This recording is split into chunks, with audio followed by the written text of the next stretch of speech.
Hello friends, तो कैसे हैं आप सब। आई होप सब अच्छे होंगे। और आज के इस वीडियो में हम कक्षा 9th के पॉलिटिकल साइंस के चैप्टर 2 संविधान के निर्माण के बारे में अध्ययन करेंगे। तो इस चैप्टर को चलो स्टार्ट करते हैं। तो स्टार्ट करने से पहले हम देखते हैं कि पिछले वीडियो में हमने क्या पढ़ा कि संविधान है क्या है, संविधान की परिभाषा क्या है और संविधान हमारे लिए क्यों ज़रूरी है। और दक्षिणी अफ्रीका के एग्जाम्पल के रूप में हमने देखा कि संविधान है वो किस प्रकार से वहाँ पर संविधान का निर्माण होता है।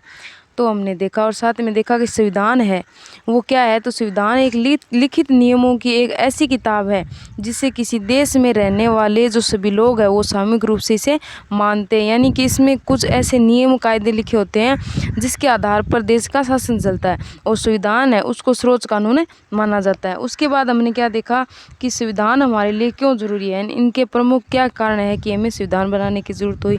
तो सबसे पहले देखें तो पहला आता है कि यह साथ रह रहे विभिन्न तरह के लोगों के बीच जरूरी भरोसा और सहयोग विकसित करता है।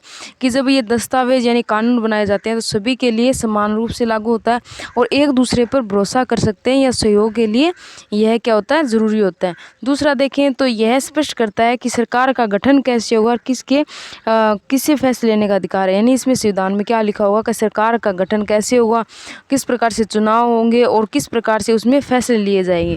तो इस प्रकार के अधिकारों की वहाँ पर क्या होता है, वर्णन होता है।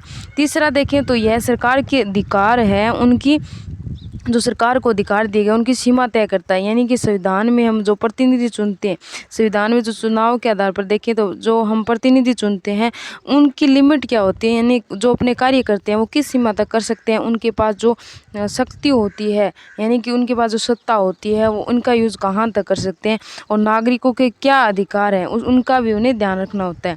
और चौथा देखें तो यह अच्छे समाज के गठन के लिए लोगों की आकांक्षाओं को भी व्यक्त करता है। तो इस प्रकार से हमारे लिए दस्तावेज है वो बहुत मुख्य विशेषता है। उसके बाद देखेंगे भारतीय संविधान का निर्माण कैसे होगा।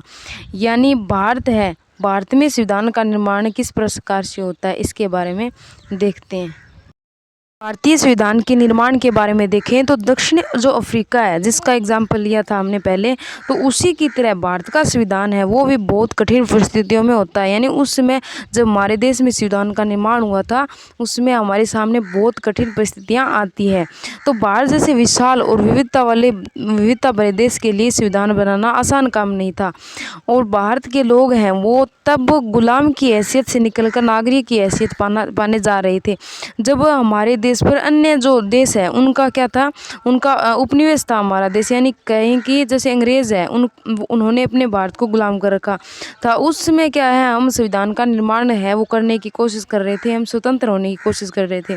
और देश ने धर्म के आधार पर बंटवारे की विभीषिका भी झेली थी। साथ में क्या हुआ था, भारत और पाकिस्तान है उसका विभाजन भी होता है उसी समय। तो हमारे सामने ये स्थिति आती है जब हम भारत के संविधान का निर्माण करते हैं। भारत और पाकिस्तान के लोगों के लिए बंटवारे बड़ी बर्बादी दिलाने वाला अनुभव था। यानी कि इसके बारे में तो हमने सोचा नहीं था, लेकिन जो बंटवारा है ये स्थिति भी हमारे सामने आ जाती है। तो विभाजन से जुड़ी हिंसा जो विभाजन है यानी भारत पाकिस्तान का विभाजन हुआ तो उससे जुड़ी हिंसा में सीमा के दोनों तरफ कम से कम 10 लाख लोग मारे जा चुके थे। यह एक बड़ी समस्या और भी थी। अंग्रेज़ों ने देशी रियासतों के शासकों को आज़ादी दे रखी थी कि वे भारत और पाकिस्तान जिसमें इच्छा हो अपनी रियायत का विलय कर दें या फिर स्वतंत्र रहे। कि जब भारत का पाकिस्तान का विभाजन हुआ उसमें हमें देखते हैं कि बहुत ज़्यादा हिंसा होती है। जैसे हम देखते हैं वो फिल्म है ना गदर फिल्म में होता है जो इस प्रकार की स्थिति बताई गई है। जैसे भारत के जो लोग हैं वो कुछ लोग पाकिस्तान जा रहे होते हैं और पाकिस्तान के लोग भारत आ रहे होते हैं, तो उसमें बहुत बड़ी हिंसा होती है। उसके बाद क्या होता है, भारत और पाकिस्तान का विभाजन होता है। तो ये हमारे लिए दहलाने वाले अनुभव है। यानी उसमें इस प्रकार की हमारे सामने से बड़ी समस्या थी। और साथ में अंग्रेज़ों ने क्या किया था कि जो देशी रियासत है वहाँ के शासकों को क्या आज़ादी दी कि वे चाहें तो स्वतंत्र रह सकते हैं या फिर चाहें तो भारत या फिर पाकिस्तान में मिल सकते हैं। तो इस प्रकार से उन्हें सुविधा दी गई और इन रियायतों का विलय मुश्किल और अनिश्चय भरा काम था। यानी कि ये है वो हमारे देश से क्या हो रहे थे, अलग हो रहे थे। और जब संविधान लिखा और जब देखें तो संविधान है वो संविधान लिखा जा रहा था तब देश का भविष्य इतना सुरक्षित चैन भरा नहीं था।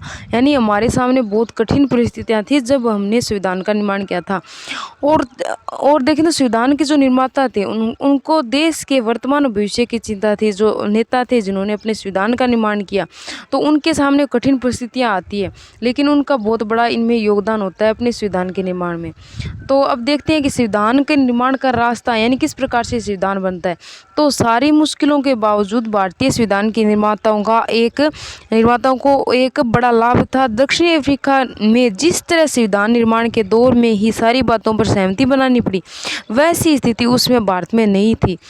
कैसी, मतलब जैसे दक्षिण अफ्रीका है, वहाँ पर जब संविधान का निर्माण होता है तो उनके सामने क्या होता है, सभी जो बातें होती हैं उनकी सहमति बनानी पड़ती है। लेकिन यहाँ पर इस प्रकार से नहीं होता है। यहाँ पर जो जनता है उनके विचारों को देखा जाता है कि जो उस समय क्या होता है, हमारे देश में संविधान बनता है तो कांग्रेस एक ही पार्टी थी, लेकिन वो क्या कर रही थी, वहाँ पर जो प्रतिनिधि थे वो यहाँ के भारत के लोगों की तरफ से थे। यानी कि जो लोगों की भावना है उसके अनुसार उन्होंने क्या किया था, वहाँ पर अपने विचारों को रखा था। लेकिन दक्षिण अफ्रीका में जो वहाँ पर विचार रखे गए थे वो क्या थे, सारी बातों पर उन्हें जो भी बातें थी उन पर सहमति बनानी पड़ रही थी।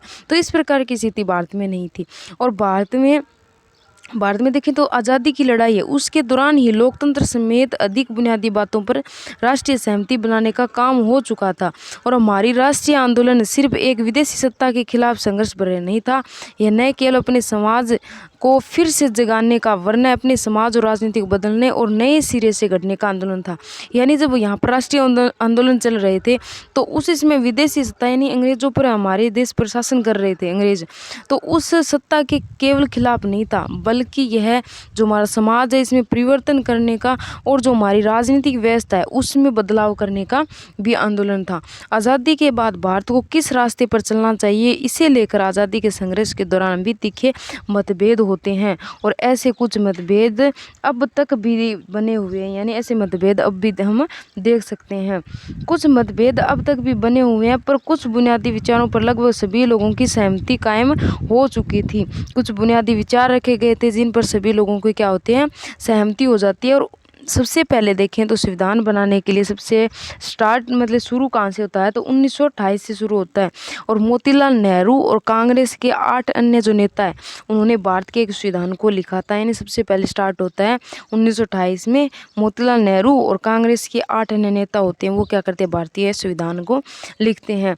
और उसके बाद 1931 में कराची का अधिवेशन होता है जिसमें भारतीय राष्ट्रीय कांग्रेस के अधिवेशन में एक प्रस्ताव रखा जाता है, यानी कि इस प्रकार से हमारा संविधान होगा, तो उसका एक प्रस्ताव रखा जाता है 1931 के भारतीय राष्ट्रीय कांग्रेस अधिवेशन में। और यह अधिवेशन कहाँ होता है, कराची में होता है। कि आज़ादी भारत का संविधान, आज़ाद भारत है इसका संविधान किस प्रकार से होगा, इसका प्रस्ताव रखा जाता है। इन दोनों ही दस्तावेजों में स्वतंत्र भारत के संविधान में सार्वभौम वयस्क मताधिकार, स्वतंत्र समानता का अधिकार और अल्पसंख्यक है उनके लिए रक्षा की बात की गई थी। 1930 में क्या होता है, कराची का अधिवेशन होता है। ठीक है, कराची के अधिवेशन में क्या किया गया था, हमारे जो संविधान है उसके लिए क्या रखा गया था, प्रस्ताव रखा गया। तो इसी प्रस्ताव में क्या बताएगा कि आज़ाद जो भारत है उसका संविधान कैसा होगा। और दूसरी बात है कि इस दस्तावेज में बताया गया था स्वतंत्र भारत के संविधान है उसमें सार्वभौम वयस्क मताधिकार, यानी कि वोट डालने का अधिकार क्या होगा, सबको होगा। और स्वतंत्रता और समानता, यानी सभी को स्वतंत्रता मिलेगी और समानता का अधिकार मिलेगा। और साथ में अल्पसंख्यक है उनके अधिकारों की रक्षा की भी बात की गई थी। इस प्रकार संविधान की रचना करने के लिए बैठने से पहले ही कुछ जो बुनियादी मूल्य है, कुछ बुनियादी नियम है, उन पर क्या होते हैं, सभी नेताओं की सहमति होती है। औपनिवेशिक शासन की राजनीतिक संस्थाओं, औपनिवेशिक जो गुलाम शासक होता है उसकी राजनीतिक संस्थाओं और व्यवस्थाओं को जानने समझने में से भी नई राजनीतिक संस्थाओं का स्वरूप तय करने में मदद मिलती है। और अंग्रेजी हुकूमत ने बहुत कम लोगों को वोट है उसका अधिकार दिया था। जब अंग्रेजों का शासन था तो उसमें उन्होंने जो वोट डालने का अधिकार है वो बहुत कम लोगों को दिया था। और इसके आधार पर अंग्रेजों ने जिसे विधायिका का गठन किया था, जिस कानून का गठन किया था, वह बहुत कमज़ोर होता है। और 1937 के बाद पूरे ब्रिटिश शासन वाले भारत में प्रादेशिक असेंबलियों के लिए चुनाव करवाए जाते हैं। जब अंग्रेज़ों का शासन था तो उन्होंने जिस विधायी का गठन किया था उसमें वो कम है लोगों को वोट देने का अधिकार था। और 1937 का जो अधिनियम आता है उसके बाद पूरे ब्रिटिश शासन वाले वो एरिया होता है भारत में, वहाँ पर प्रादेशिक असेंबलियों में चुनाव भी करवाए जाते हैं। और इनमें से बनी सरकार जो है, सरकारें पूरी तरह लोकतांत्रिक नहीं थी, यानी लोकतांत्रिक व्यवस्था वहाँ पर बता रहे थे लेकिन पूरी तरह से लोकतांत्रिक शासन व्यवस्था नहीं थी। पर विधानसभाओं में जाने और काम करने का अनुभव तब बहुत लाभदायक हुआ। क्यों हुआ? क्योंकि इन्हीं भारतीय लोगों को अपनी संस्थाओं और व्यवस्था ही बनानी थी, यानी कि जो भारत के लोग थे उसमें ज़्यादा है वो नहीं जानते थे, यानी किस प्रकार से संविधान होगा, यहाँ पर किस प्रकार से व्यवस्था हो, इसके बारे में उन्हें ज़्यादा पता नहीं था। तो उन्हें ज़रूरत थी अंग्रेज़ों की शासन जो पद्धति है उसको समझने की, किस प्रकार से है व्यवस्था उसको समझने की, तो उन्हें उनसे सीख लेनी थी, उसके आधार पर वहाँ पे बनाना था। और इसी कारण भारतीय संविधान में कई संस्थाओं और व्यवस्थाओं को पुरानी व्यवस्था से लगभग जस का तस अपना लिया जाता है। और उसके बाद क्या होता है, जब संविधान बनाते हैं तो 1935 का भारत शासन जो कानून आता है उसमें से कुछ बातें ऐसी है, कुछ मतलब विचार ऐसे हैं जिनको जिसका तस यानी जैसे कि जो लिखे हुए हैं वर्ड उनको वैसे के वैसे संविधान में लिख दिया जाता है। और आज़ादी के बाद भारत के स्वरूप को लेकर वर्षों पहले से चले चिंतन और बहसों ने भी काफ़ी लाभ पहुंचाया था। नेताओं में इतना आत्मविश्वास आ गया था कि उन्हें बाहर के विचार अनुभव को अपनी ज़रूरत के अनुसार अपनाने में कोई हिचक नहीं होती है। और हमारे अनेक नेताएं फ्रांसीसी क्रांति के आदर्शों, यानी जो हमारे यहाँ पर उसमें जो संविधान बना रहे होते हैं तो उसमें के नेता होते हैं, तो वो क्या करते हैं, फ्रांसीसी क्रांति होती है तो उसमें के जो आदर्श कौन कौन से थे, और ब्रिटेन के संसदीय लोकतंत्र है उसके कामकाज, यानी ब्रिटेन में संसद में किस प्रकार की लोकतांत्रिक शासन व्यवस्था थी उसके आधार पर, और साथ में अमेरिका के जो अधिकार है उनकी जो सूची होती है उससे क्या होते हैं, प्रभावित हो जाते हैं और अपने संविधान में उनका क्या करते हैं, उनके विचारों को अपना लेते हैं। तो हम देखते हैं कि हमारा जो संविधान है भारत का वो लिखित है और सबसे बड़ा संविधान माना गया है, क्योंकि इसमें क्या है, अन्य देशों के संविधान है उनमें से कुछ मूल बातें जो हमें सही लगी वो हमने क्या लिया, अपने संविधान में अपना लिया। जैसे फ्रांसीसी क्रांति के आदर्श को अपना लिया, ब्रिटेन में संसदीय जो व्यवस्था है उसको हमने क्या लिया, अपना लिया। उसके बाद देखें तो अमेरिका है, तो अमेरिका के जो संविधान है उसके अधिकारों को हमने अपनाया था। और रूस में हुई समाजवादी जो क्रांति है उसने भी अनेक भारतीयों को प्रभावित किया, और वे सामाजिक और आर्थिक समता पर आधारित व्यवस्था बनाने की कल्पना करने लगे थे। लेकिन वे दूसरों की सिर्फ नकल नहीं कर रहे थे, हर कदम पर वे यह सवाल जरूर पूछते थे कि क्या ये चीज़ें भारत के लिए उपयुक्त होंगी, यानी जिन विचारों को, जिन कानूनों को हमने अपनाया था तो उन चीज़ों को उन्होंने पहले देखा कि भारत के लिए वह लाभदायक है या नहीं है। इन सभी चीज़ों ने हमारे संविधान के निर्माण में मदद की। अब देखते हैं कि भारत के संविधान बनाने के लिए उन्हें बनानी पड़ती है एक संविधान सभा। तो संविधान सभा किस प्रकार से बनाते हैं ये देखते हैं। तो भारत के संविधान के निर्माता कौन थे, संविधान से बाद फिर भारत के संविधान के निर्माता कौन थे, यानी कि भारत का जो संविधान बनाया जाता है तो उसमें जो नेता होते हैं वो क्या करते हैं, संविधान की सभा बनाते हैं। और यहाँ आपको संविधान बनाने में प्रमुख भूमिका निभाने वाले कुछ नेताओं के बारे में संक्षेप में जानकारियाँ मिलेगी। जो चुने हुए जनप्रतिनिधि है उनकी जो सभा संविधान नामक विशाल दस्तावेज को लिखने का काम करती है, उसे संविधान कहते हैं। यानी हमारे देश के जो चुने हुए मुख्य व्यक्ति होते हैं, जनप्रतिनिधि होते हैं, उनकी जो सभा होती है वो संविधान है उसको लिखने के लिए जो काम करती है वो क्या है, संविधान सभा है। भारतीय संविधान सभा है उसके लिए जुलाई 1946 में चुनाव होते हैं। यानी हमारे जब संविधान बनाया जाता है भारत में तो उसमें जो संविधान सभा होती है, संविधान बनाने के लिए जो सभा बनाई जाती है तो उसमें की पहली बैठक होती है, यानी संविधान सभा की वो पहली बैठक रखते हैं दिसंबर 1946 को। और उससे पहले जुलाई 1946 में क्या करवाए जाते हैं, संविधान सभा के लिए चुनाव होते हैं कि कौन कौन से जनप्रतिनिधि है वो उसमें शामिल होंगे। इसके तत्काल बाद देश है वो दो हिस्सों में, भारत और पाकिस्तान में बंट जाता है। यानी उसमें हमारे सामने बंटवारे की स्थिति आती है धर्म को लेकर, और पाकिस्तान भारत का क्या हो जाता है, बंटवारा हो जाता है। संविधान सभा की दो हिस्सों में, संविधान सभा है वो भी उसमें क्या हो जाती है, दो हिस्सों में बंट जाती है।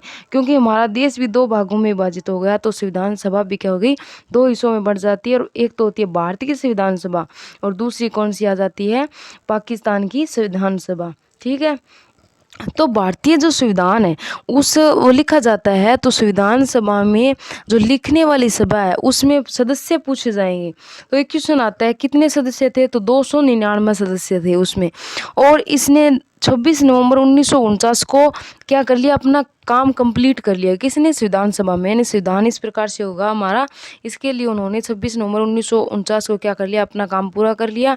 और संविधान लागू कब होता है, 26 जनवरी 1950 को लागू होता है। अपने देश में 26 जनवरी 1950 को संविधान लागू होता है, लेकिन काम कंप्लीट कब हो जाता है उनका, 26 नवंबर 1949 को। तो आपके माइंड में एक क्वेश्चन आ रहा होगा कि हमारे देश का संविधान तो बन गया था 26 नवंबर 1949 को, लेकिन ये 26 जनवरी 1950 को लागू क्यों होता है। यानी कि संविधान तो बना लिया गया, तो उसे बाद में लागू क्यों किया गया। तो इस प्रकार के माइंड में क्वेश्चन आता है। तो इसका क्या रीज़न है, ये आप मुझे कमेंट बॉक्स में बताएंगे। ठीक है, और इसी दिन की याद में हम हर साल 26 जनवरी को गणतंत्र दिवस मनाते हैं। क्यों मनाते हैं गणतंत्र दिवस, क्योंकि हमारे संविधान है वो 26 जनवरी 1950 को लागू हुआ था। इस सभा द्वारा 50 साल से भी पहले बनाए गए संविधान को हम क्यों मानते हैं। हमने पहले ही एक कारण का जिक्र किया है कि हम 50 साल से भी पहले बनाए गए जो संविधान है उसको हम आज भी मानते हैं। यानी हमारे संविधान पहले बनाया गया था और आज हम मानते हैं। इसका कारण क्या है, तो संविधान जो है वो सिर्फ संविधान सभा के सदस्यों को विचारों को व्यक्त नहीं करता है। यानी कि उसमें जो सदस्य थे संविधान सभा के, उनके जो विचार थे उसके आधार पर बनाया गया। तो केवल यही व्यक्त नहीं करता है, वह अपने समय की व्यापक सहमतियों को व्यक्त करता है। यानी कि उसमें किन लोगों की सहमति थी, कितने लोग थे, उसके आधार पर है वो बनाया गया था।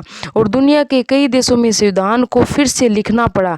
क्यों लिखना पड़ा, क्योंकि संविधान में दर्ज बुनियादी बातों पर वहाँ के सभी सामाजिक समूह और राजनीतिक दलों की सहमति नहीं होती है। यानी कुछ देश ऐसे हैं जहाँ पर संविधान है उसको फिर से बनाना पड़ता है, क्योंकि उस समय उन्होंने जिस देश ने संविधान बनाया था तो उसमें जो विचार रखे गए थे, कुछ उन्होंने क्या अपने विचारों को व्यक्त किया था वो बुनियादी नहीं थे। यानी कि सभी लोगों की उसमें सामाजिक समूह है, या बात कहें कि सभी पार्टी की उसमें क्या नहीं होती है, सहमति नहीं होती है।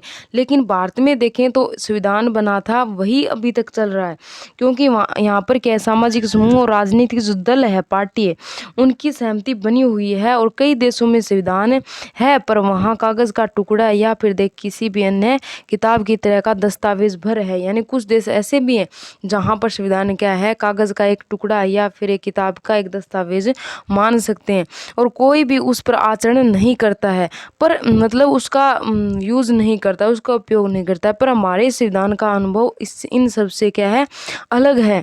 हम उसमें हर बात को क्या करते हैं, मानते हैं। और पर हमारे संविधान का अनुभव एकदम अलग है। पिछली आधी सदी से ज़्यादा की अवधि में अनेक सामाजिक समूहों ने संविधान के कुछ प्रावधानों पर सवाल उठाए, पर किसी भी बड़े सामाजिक समूह राजनीतिक दल ने कुछ संविधान की वैधता पर सवाल नहीं उठाया। यह हमारे संविधान की एक असाधारण उपलब्धि है कि हमारे संविधान में क्या होता है कि हमारे संविधान किस प्रकार से बनाया गया, उसमें किस प्रकार से विचार रखे गए हैं, इसके आधार पर देखें तो हमारे संविधान में क्या होता है, कुछ बातें हमें लगती है कि हम उसमें और ऐड कर सकते हैं। तो क्या होता है, हमारे संविधान में संशोधन किया जाता है। ठीक है, तो संशोधन किया जाता है, ये तो हमारे लिए सही है। लेकिन किसी ने भी राजनीतिक दल ने या सामाजिक समूह ने आज तक ऐसा सवाल नहीं किया कि इस प्रकार ये संविधान वैध है या अवैध, यानी कानूनी रूप से सही है या नहीं है। इस प्रकार के सवाल खड़े नहीं होते हैं। यह बात हमारे संविधान की अलग आती है। और संविधान को मानने का दूसरा कारण क्या है कि संविधान जो सभा है संविधान सभा है वो भी भारत के लोगों का ही प्रतिनिधित्व कर रही थी। कि जिस समय संविधान बना था उस समय संविधान सभा में जो लोग बैठे थे वो क्या कर रहे थे, भारत के लोगों का प्रतिनिधित्व कर रहे थे, उनके विचारों को उसमें वहाँ पर रख रहे थे। और उस समय सार्वभौम उस समय सार्वभौमवश्यक मताधिकार नहीं था, यानी कि जिस समय संविधान बना था तो उस समय सभी को समान वोट डालने का अधिकार नहीं था। इसलिए संविधान सभा का चुनाव देश के लोग प्रत्यक्ष ढंग से नहीं कर सकते थे। उस समय जो संविधान सभा में जो लोग बैठे थे वही क्या कर रहे थे, लोगों के विचारों को वहाँ पर व्यक्त कर रहे थे, यानी किस प्रकार से संविधान होगा उसमें अपने विचारों को बताते हैं। लेकिन जो लोग हैं वो प्रत्यक्ष रूप से क्या नहीं करते हैं, अपने विचारों को नहीं रख पाते हैं, क्योंकि सभी को वोट डालने का अधिकार नहीं होता है। और इसका चुनाव मुख्य रूप से उन प्रांतीय असेंबलियों के सदस्यों ने ही किया था जिनका जिक्र हम पहले कर चुके हैं। इसके कारण देश के सभी भौगोलिक क्षेत्रों का इसमें उचित प्रतिनिधित्व हो गया था। और इसी सभा में भारतीय राष्ट्रीय कांग्रेस के सदस्य का प्रभुत्व था, जिसने राष्ट्रीय आंदोलन की अगुवाई की थी। पर स्वयं कांग्रेस के अंदर कई राजनीतिक समूह और विचारों के लोग होते हैं और सभा में कई सदस्य ऐसे भी होते हैं जो कांग्रेस के विचारों से सहमत नहीं थे। यानी जब कांग्रेस एक ही पार्टी थी और उस समय जब संविधान बन रहा था तो उसमें कांग्रेस में जो लोग बैठे थे, यानी कि जिसमें क्या थे, संविधान सभा में लोग थे, वो अपने विचारों पर है, सभी के विचारों पर सहमत थे। लेकिन कुछ ऐसे भी लोग होते हैं जो उनके विचारों से सहमत नहीं होते, ऐसा भी होता है। सामाजिक रूप से इस सभा में सभी समूह लोग होते हैं, सभी जाति के होते हैं, वर्ग के होते हैं और सभी धर्मों के लोग होते हैं, और सभी जो पैसे हैं यानी व्यापार करते हैं उनके लोग भी होते हैं।